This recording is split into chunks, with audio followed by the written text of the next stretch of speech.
Doctor ಏನಾಗಿದೆ ಅವಳಿಗೆ? ಆಗಿದ್ದಾಳೆ? ಡಾಕ್ಟರ್ ಏನಮ್ಮ ಮಗುಗೆ ಎಷ್ಟು ದಿವಸದಿಂದ ವಾಂತಿ ಆಗ್ತಿದೆ? 10 ದಿವಸದಿಂದ. 10 ದಿವಸದಿಂದ ನೀವು ಡಾಕ್ಟರ್ ತೋರಿಸ್ಲೇ ಇಲ್ವಾ? ಡಾಕ್ಟರ್ ನಾನು 1000 ಸಲ ಪಡ್ಕೊಂಡಿದ್ದೀನಿ, ಮಗುನ ಹುಷಾರಾಗಿ ನೋಡ್ಕೊಂತ. ಇವಳಿಗೆ ಕೆಲಸನೇ ಜಾಸ್ತಿ ಆಗೋಯ್ತು. ನೀವು ಮನೆ ಸುಮ್ಮನೆ ಕೂತಿದ್ರಲ್ಲ, ನೀವೇ ನೋಡ್ಕೋಬಹುದಾಗಿತ್ತು. ಜಾಸ್ತಿ ಮಾತಾಡಬೇಡ. ಹಲ್ಲೆಲ್ಲ ಉದ್ರೋಗ್ಬಿಡ್ಬೇಕು. ಇದನ್ನೇನು ಹಾಸ್ಪಿಟಲ್ ಅನ್ಕೊಂಡಿದ್ರು ಮನೆ ಅನ್ಕೊಂಡಿದ್ರು? ಮಗು ಏನ್ ಕಂಡೀಷನ್ ಇದೆ ಅಂತ ಗೊತ್ತಾ ನಿಮ್ಗೆ? ಏನಾಗಿದೆ doctor? Some serious problem the heart.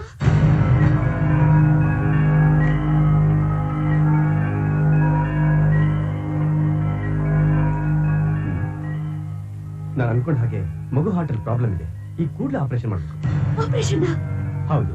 Operation ಎಷ್ಟು ಖರ್ಚು ಡಾಕ್ಟರ್? 30,000 ರೂಪಾಯಿ ಆಗುತ್ತೆ. ನೀವು ಇಮಿಡಿಯೇಟ್ ಆಗಿ 30,000 ಅರೇಂಜ್ ಮಾಡಿದ್ರೆ ನಾನು ಕೂಡಲೇ ಆಪರೇಷನ್ ರೆಡಿ ಮಾಡ್ತೀನಿ. ಡಾಕ್ಟರ್ ನನಗೆ ಒಂದ್ 2 ದಿನ ಕಾಲಾವಕಾಶ ಕೊಡಿ, ನಾನು ಹೇಗಾದ್ರೆ ಎಲ್ಲ ಮಾಡ್ತೀನಿ. ಏನ್ ತಮಾಷೆ ಮಾಡ್ತಿದ್ದೀರಾ? ಈಗ ಇಮಿಡಿಯೇಟ್ ಆಗಿ ಆಪರೇಷನ್ ಮಾಡದೆ ಹೋದ್ರೆ ಮಗು ಜೀವನೇ ಕಳ್ಕೊಳ್ಳುತ್ತೆ. ಸರಿ ಡಾಕ್ಟರ್, ನಾನು ಅರೇಂಜ್ ಮಾಡ್ತೀನಿ, ನೀವು ಆಪರೇಷನ್ ರೆಡಿ ಮಾಡ್ತೀನಿ. ಬರ್ತೀನಿ. ಅಯ್ಯೋ, ಇವನ್ನ ನಂಬಿ ನನ್ನಿಂದ ಸುಮ್ಮನೆ ಕುತ್ಕೊಳ್ಳೋಕ್ಕಾಗಲ್ಲ. ನಾನು ಹೇಗಾದ್ರೂ ಮಾಡಿ ನನ್ನ ಮಗನ ಉಳಿಸ್ಕೋಬೇಕು. ಆದ್ರೆ ಇಷ್ಟೊಂದು ಹಣ ತಲೆಯಿಂದ ತರ್ಲಿ ಅಲ್ಲ. ಎಂತ ಹೊತ್ತಲ್ಲಿ ಸುಗುಣ ಮತ್ತೆ ಮೇಷ್ಟು ಕೂಡ ಮನೇಲಿಲ್ಲ. ಅಯ್ಯೋ ದೇವ್ರೆ, ನನ್ನ ಮಗನ ಹೇಗೆ ಕಾಪಾಡ್ಕೊಂಡಿ? ಸರ್ ಒಂದ್ ನಿಮಿಷ. ಸರ್ ನಾನು ಕೇಳಿದ 30,000 ರೂಪಾಯಿ ಕೊಡಿ, ನನ್ನ ಮಗನ ಉಳಿಸಿದ ಪುಣ್ಯ ನಿಮಗೆ ಬರುತ್ತೆ. ಸರ್ ಬೇಕಾದ್ರೆ ನಮ್ ಸಂಬಳದಲ್ಲೂ ಹಿಡ್ಕೊಳ್ಳಿ ಸರ್.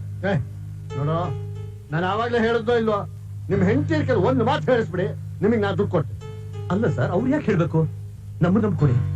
ನಾ ಹೇಳ್ದಾಗ ಮಾಡು, ಇದರ ತಕ್ಷಣ ಇಲ್ಲಿಂದ ಹೊರಟು ಹೋಗ್ತೇನೆ. ಅಯ್ಯೋ, ಅವನ ಹೆಂಡತಿಗೆ 2 ಕಣ್ಣು ಹೊರಟೋಗಿದೆ ಅಂತ ಅವತ್ತು ಹೇಳಿದ್ವಲ್ಲ ಸರ್.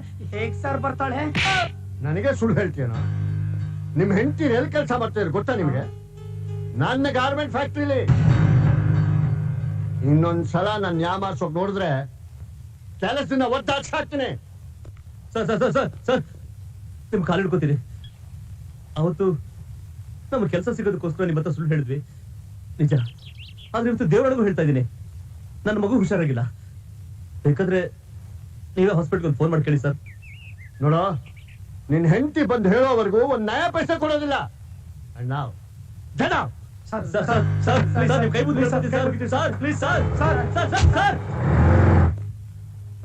ನೋಡು, ನೀನ್ ಎಲ್ಲಿ ಕೇಳಿದ್ರು ಹಣ ಸಿಕ್ಕಲ್ಲ. ನನ್ ಮಾತು ಕೇಳು.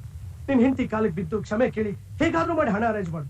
ಈ ಸ್ವಾಭಿಮಾನ ಅನ್ನೋದನ್ನೆಲ್ಲ ಬಿಟ್ಟು ಮೊದ್ಲು ನಿನ್ ಮಗು ಜೀವ ಉಳಿಸ್ಕೊಳ್ಳೋದು. ಏನ ಇವನು ಹೋಗಿ ಅವಳು ಖಾಲಿ ಬಿಡ್ಬೇಕಾ? ಈ ಐಡಿಯಾನೆಲ್ಲ ಬೇರೆ ಏನಾದ್ರೂ ಕೊಡಗ? ಮುಚ್ಚೋ ಬಾಯಿ. ಹಾಸ್ಪಿಟಲ್ ನಲ್ಲಿ ಇರೋದು ನಿನ್ ಮಗು ಅಲ್ಲ, ಅದನ್ನ ಅವನು ಹೇಳಿ. ಅವ್ರು ಹೇಳ್ತಾರೆ ಕರೆಕ್ಟ್. ನಾನ್ ಮತ್ತೆ ಅವಳ ಹತ್ರ ಹೋಗಲ್ಲ. ಆದ್ರೆ ನಿನ್ ಮಗು ಜೀವ, ಅದನ್ನ ನಾನ್ ನೋಡ್ಕೋತೀನೋ. ನಿನ್ ಕೆಲಸ ನೋಡ್ಕೋಗು. ಹೋಗಲೇ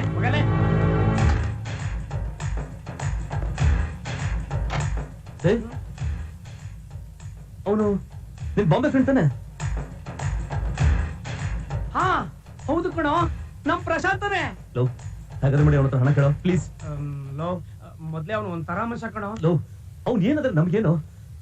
ಹಾಗಾದ್ರೆ ಮಾಡಿ ನನ್ ಮಗನ ಉಳಿಸ್ಕೋಬೇಕು ಪ್ಲೀಸ್ ಕಣೋ. ಲೇ, ಇಂಥದಕ್ಕೆಲ್ಲ ಯಾಕೋ ಮಕ್ಕಳ ತರ? ಸರಿ, ನಾನೇ ಕೇಳ್ತೀನಿ. ಬಾ. ಲೋ ಪ್ರಶಾಂತ, ಒಳ್ಳೆ ಟೈಮ್ಗೆ ಸಿಕ್ತೆ ಕಣ. ಕರ್ಯ ಅವತ್ತು ಹೇಳ್ದೆ ಕೇಳ್ದೆ ಹಾಗೆ ಹೋಗ್ಬಿಡೋದಾ? ಕಣ, ಅದು ಪೊಲೀಸರು ಬಂದ್ರಲ್ಲ, ಹೆದರಿಕೆ ಆಗೋಯ್ತು. ಆ ವಿಷಯ ಆಮೇಲೆ ಮಾತಾಡೋಣ ಕಣ.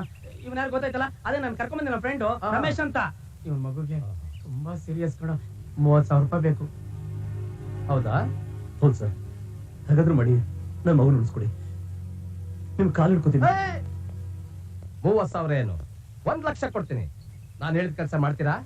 ಹೇಳಿ ಸರ್, ನೀವೇನ್ ಹೇಳಿದ್ರು ನಾನು ಮಾಡಕ್ ಸಿದ್ಧ. ನೋಡಿ, ಈ ಅಡ್ರೆಸ್ಗೆ ನಾನ್ ಕೊಡೋ ಸರ್ಕಲ್ನ ತಲುಪಿಸ್ಬೇಕು. ತಲುಪಿಸ್ತೀರಾ?